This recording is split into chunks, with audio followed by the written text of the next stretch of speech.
His words hung in silence. The sleepers looked at Sonny with a hilarious assortment of emotions, ranging from bewilderment to shock. The young man with humorous eyes just smiled politely. Getting an ascended aspect during the first nightmare was extremely rare, and Sonny knew that. The young man was certainly someone special, maybe even outstanding. Actually, despite their apparent differences, the young man somehow reminded Sonny of Gregor, Aro of the Nine. There was a special type of calculating coldness hidden deep inside their eyes. He had encountered such people before, mostly among the veterans of various street gangs in the outskirts. They simply called this type of coldness murder math. It was a habit experienced fighters developed. No matter where they were and what mood they were in, there was always a sober part of their minds constantly calculating the most efficient way of killing the person in front of them, just in case such a need arose. Ugh, why do I have to antagonize someone like that of all people? But Sonny had no grounds to complain. After all, he brought this on himself. After a few seconds, one of the young man's companions finally blinked and said, Friend, you must not know a lot about the spell. Caster's results are truly remarkable.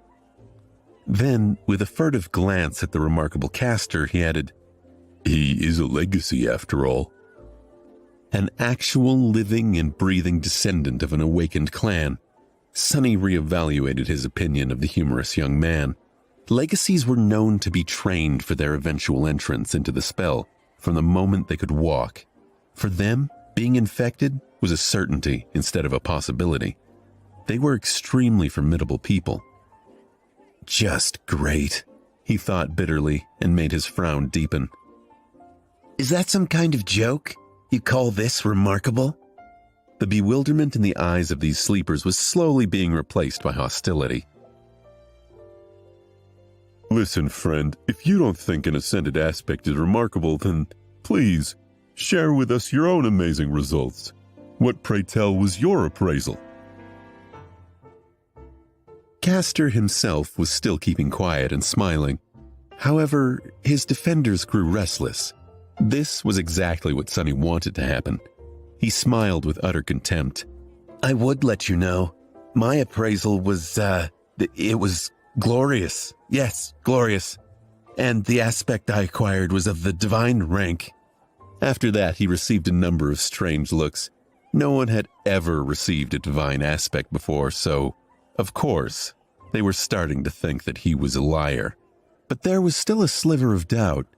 Maybe that strange guy was a descendant of a powerful clan. A peerless prodigy? Maybe his appraisal was indeed glorious. Sonny had to dispel that tiny bit of doubt.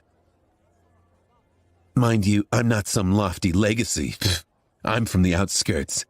I've never even received combat training. All that training and he only got an excellent? What did he do during the nightmare? Pick his nose the whole time? The expressions of all the sleepers that were listening to his bragging instantly changed. An outskirt rat with no training? Yeah, sure. Who was he trying to fool? Finally, with the same polite smile, Caster spoke. Glorious. That is interesting. Would you mind telling us what were your achievements in the nightmare? Sonny grinned. Sure, of course. First of all, I killed an awakened tyrant. Every cost him a couple of moments of intense pain, but he didn't let it show on his face. His expression was nothing but smug and confrontational. The mere mention of a tyrant, let alone an awakened one, made a couple of the sleepers smile with ridicule. Oh, really? How did you kill it? An arrogant look appeared on Sonny's face. How? Let me tell you. I didn't even have to lift a finger. I just spat and it was torn to pieces. Which was true. Sonny had spat a mouthful of blood on the altar, and as a result, the Mountain King was ruthlessly dismembered by the Shadow God. One of the young men openly laughed. This guy is either insane or purposefully messing with us. Listen here, Shorty. Have some decency, okay? Who would believe such a lie? Sonny was genuinely angry. He wanted to retort, saying that he wasn't short. But he couldn't, because that would be a lie. So instead, he just gritted his teeth and said with a voice full of outrage, "I can't answer that because it's not a lie." "Are you honestly insisting that you had killed an awakened tyrant? A tyrant? And with a bit of spit, no less?" Sonny knitted his brows. "That's the truth." More laughter followed. "Crazy bastard." He actually believes his own bullshit. "Insane. He's insane." Unexpectedly, Castor stopped his companions. "Guys." After the laughter quieted down, he asked in a friendly manner, "What else did you achieve?" "What? That wasn't enough?" Sonny raised his chin. "Let me think. I killed an awakened swordsman." "Really? How did you do that?" Acting as though he was a little bit embarrassed, Sonny looked down. That time I had to lift a finger. I even had to shake it a couple of times. That was enough to kill him, though." He was holding the silver bell between his fingers, which led to Gregor being attacked and eventually killed by the tyrant. So technically all his statements were true. What a crackpot. Can you believe this idiot? Poor bastard. Not only is he weak, he's also completely lost it. Castor gave his companions a long look and then turned to Sonny. "Anything else?" Sonny blinked. Time for the finishing touch.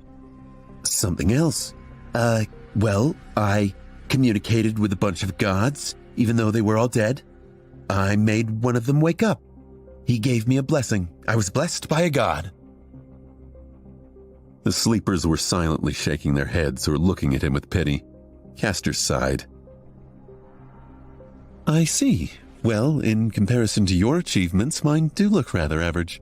Thank you for sharing with us. I hope you'll be as successful once we enter the dream realm." Sonny smiled with a look of smug superiority on his face. "You better believe it." With that, he turned around and walked away. That was a job well done.